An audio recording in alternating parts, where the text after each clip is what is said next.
أعوذ بالله من الشيطان الرجيم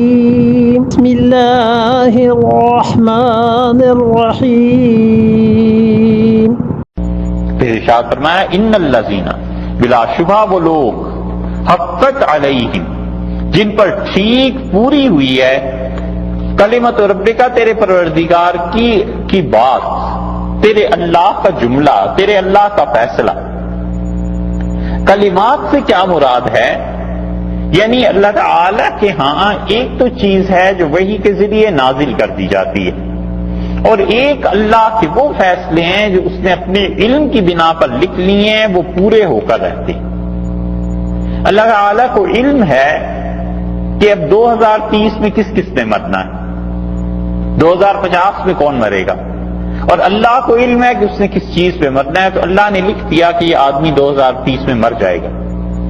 اب اس آدمی نے مرنا ہے، اللہ نے اپنے علم کی وجہ سے وہ لکھ دیا ہے، یہ نہیں ہے کہ چونکہ اللہ نے لکھ دیا لہذا یہ مر جائے گا۔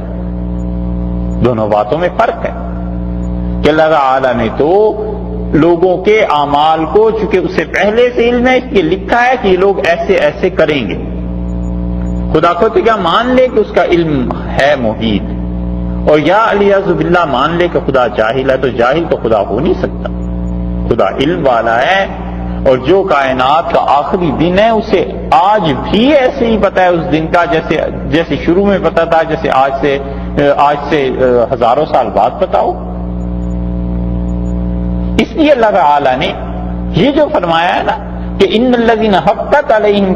کلمات ربک، تیرے پروردگار کے جملے ان کے بارے میں بالکل سچے ثابت ہوں گے، یعنی جو اللہ نے یہ لکھ دیا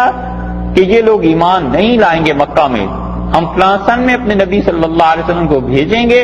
فلاں لوگ نہیں ایمان لائیں گے، یہ اب دیکھو پورے ہو کر رہیں گے، لا یؤمنون، یہ لوگ ایمان لانے والے نہیں،